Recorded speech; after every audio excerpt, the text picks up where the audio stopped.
Andy and Dave Daly right here on the Muskegon channel. I'm Andy O'Reilly. Dave Cackley is here, and as luck would have it, we both wore purple shirts today. I know. It's like Lent, color but not coordination. Really. Yeah. Of course, purple plays into Advent, too, and that's kind of right around the corner. Yes. See? Right. Catholic schools, they pay off. Yeah. Yeah, that's right. Advent is coming up. Advent is coming up. Yeah. Everybody's excited about Advent, and you get to light the candles on the wreath. It's not quite a menorah. It's not quite, it's like menorah light. Yeah. With Advent. As far as candles go, yeah. Right. Menorah's on a whole nother different level with the candle thing. Well, what'd you do this weekend? Hung out with Max. We played a little catch outside in the rain. Yeah. And that was fun. Threw my arm out. I may have a rotator cuff issue. Not sure. I can't. He can't throw. He can't go deep all the time, man. It's like, dude, just run a little slants, run a little skinny post, and I'll hit you. Oh, I can't. You were doing I can't throw catch. those. Yeah, I can't do 40-yard deep throws. No? And he can't catch 40-yard deep throws, so it's just pointless. But no, that was fun. And then hung out with my friend Todd, and we hit a couple of watering holes on Saturday night. That was good times. And watched football all day yesterday. Watched football most of the day Saturday before that. And really? It was a good weekend. Awesome, fun, relaxing.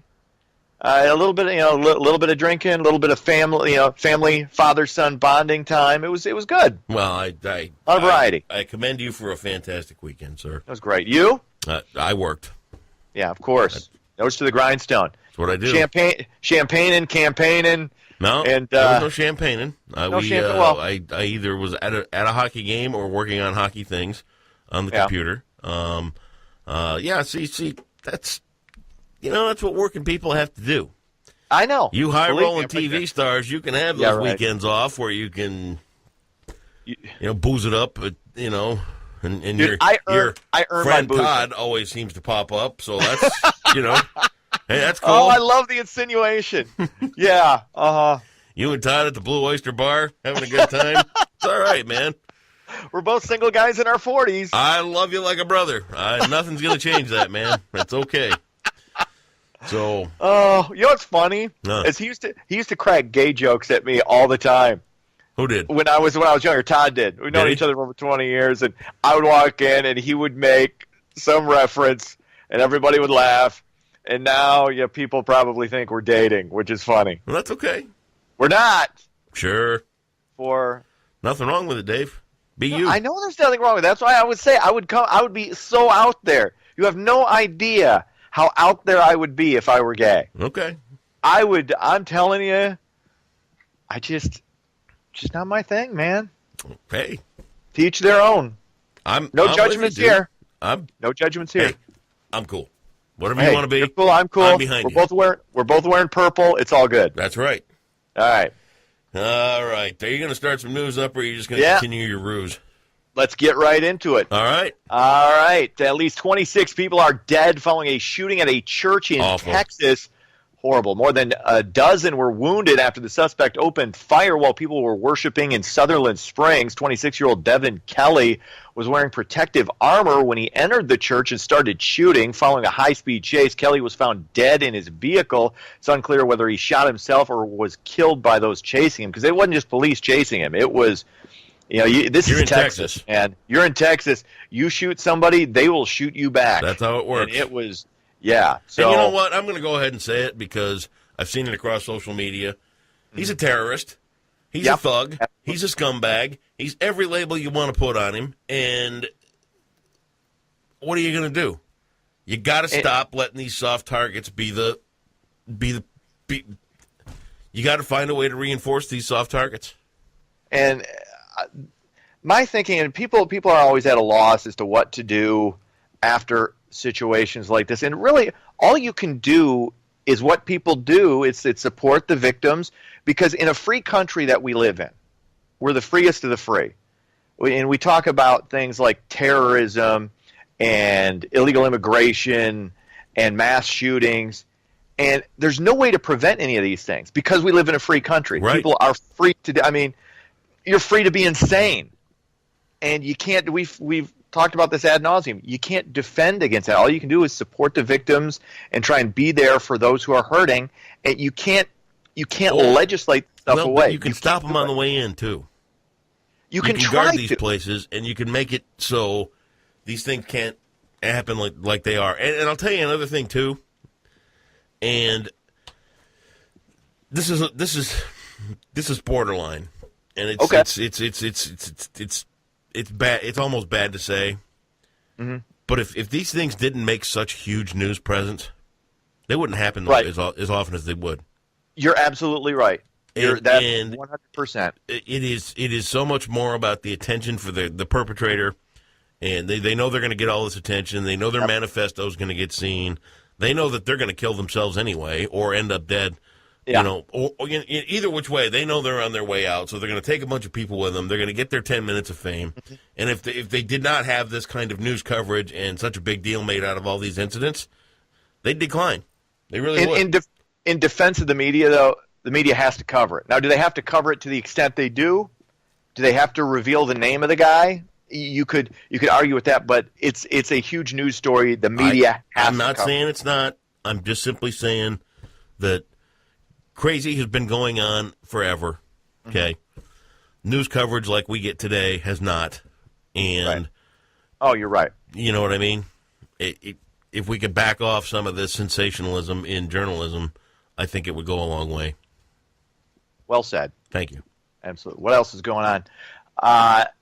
This is a crazy story over the weekend. Republican Senator Rand Paul suffered 5 rib fractures after being attacked at his home in Kentucky. 59-year-old Renee Boucher reportedly tackled the senator while he was mowing his lawn. Crazy. Boucher has admitted to the assault, which carries serious charges. Capitol Police and the FBI are investigating. In fact, this just came across the wire a few minutes ago. The FBI has confirmed the attack was politically motivated. Wow. Or they believe it was politically motivated. So, Rand Paul's he's a people. I know people disagree with. I didn't know that there was that kind of hatred for Rand Paul. Well, I mean, this is insanity. Well, it makes no. I mean, evidently this guy had a bunch of anti-GOP and anti-Trump Facebook posts. It's not like Rand Paul and Trump are buddies, right? I don't get this the vitriol being at the point where you're physically assaulting people, or should I don't? Who knows? Maybe I'll get shot on the campaign trail. You never know. They'll name a street after me then, won't they? Absolutely. Now, would they call it O'Reilly or Crane? Or would it be O'Reilly Kramer? How would we do this? Would it be Andy O Boulevard? Andy O Boulevard. That's what you want? Okay, I will make that. If you get yes. But yeah, it's insane the amount of just the hatred that spews both ways, and like I said, as a radical moderate, in between, I just kind of just back off and watch them go at it. It's the battle of the haves and the have-nots. It's coming. I don't know that it's that. Huh? I don't think it's not as simple as the haves. Because trust me, I'm a have-not. Yeah, and that makes two of us. I don't have any envy or vitriol towards the haves at all. Right. Hey, you're a multimillionaire. You can find ways to get around. I'm like, I'd do the same thing if I was in your spot. Yeah. I can't. There may be something to that, but work your way up. It's where it is. Make better life choices. How's that? Okay, thank you. There you go. What else is going on? Tomorrow, I'll save that for last. Many residents in East Grand Rapids, this happened just yesterday, reportedly appalled by flyers that have begun circulating in the neighborhood. Those flyers support white nationalism. They turned up Sunday morning on front lawns, trees, and city signs. Some signs read, quote, "It's okay to be white," and "Don't be fooled, white people," with a list of movements to oppose. There are also links to websites of the so-called alt-right, which, there are people who think they're alt-right that aren't alt-right because they don't understand what the alt-right is, which is a racist movement. In a way, it's similar to white nationalism, which is also racist. But stuff like this, to me, instead of being angry, I think these people are just ridiculous. I don't fear them. I think they're stupid, ignorant, and ridiculous. I think everybody's just got to chill out, and I think, and again, it comes back to the whole. the whole media thing, dude. They fuel it. The media fuels it. Social media fuels it.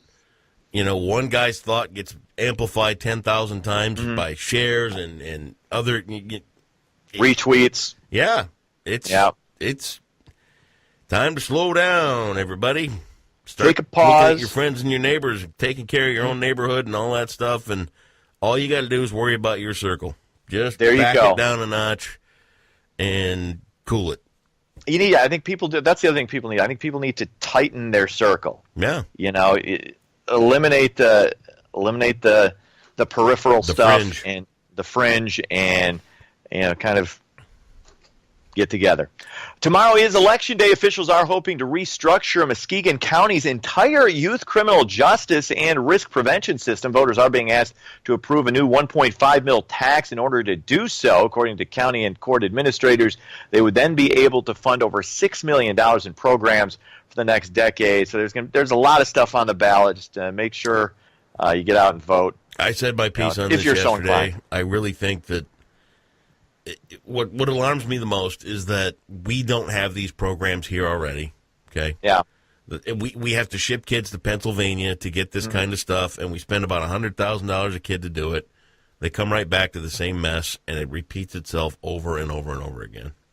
And it's one of those things where it may, if you're looking at it from a cost of, as far as being cost effective, it may save you money to pass this tax.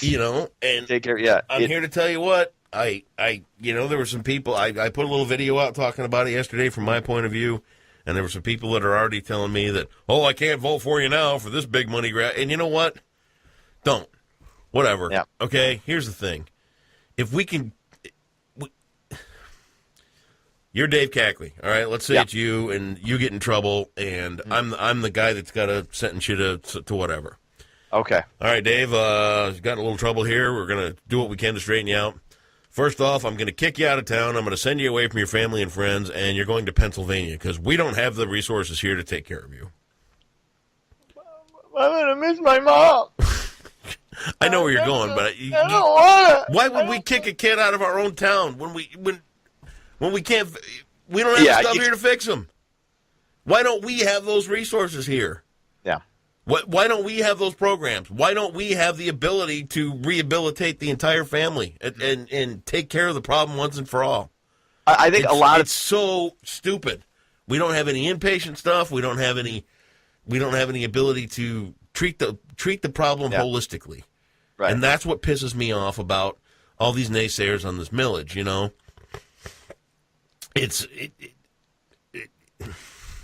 Take care of the kids. Take care of the kids. And other people would say, and I agree with you. But I will say this. Others will say, hey, that's up to the parents to do that. And I agree with them to a point. But when they do fall through the cracks, what do? You can't just say, screw them. I mean, no. That's not what Jesus would do. No, it's not. So let's take a second look at this. I'm here to tell you what. We got to take care of our own problems here. Okay? Absolutely. Building community begins with taking care of our own messes first. Not shipping them off to Pennsylvania like somebody else is going to take care of it and then get them back here. Duh. Right. Get the programs in place. Get the people in place. Get things going in the right direction. Just boggles my mind that people can't see that. It's crazy. Freaks me out. Oh, you ought to mention, too, that Twin Lake had a kind of a dust up last night. I don't think they caught the guy or anything. But there was I don't know. The details are still pretty sketchy on what this guy did, and we don't. Right. All right. Just as long as you're abreast of the situation. I was abreast of the situation. I actually did know. All right. And thanks for injecting that. I appreciate it. All right, sports. Sparty moves up to number 13 in the latest AP Top 25 poll after upsetting Penn State on Saturday. Michigan moves up to 22nd after beating Minnesota at home. Lions and Packers on Monday Night Football tonight for the second time in 15 years. Lions favored at Green Bay. Take Detroit, swallow the points, and they'll move on to 4-4 after dusting the Packers tonight. Nope. So that's sports. Packers all the way. You got to embrace the home team, dude. You're in politics now, man. You got to embrace. You got to embrace those people. You got to embrace the Lion fan base. I'm sorry. What was I thinking? There you go. There you go. Embrace them. Embrace them. I'm out. Beat it.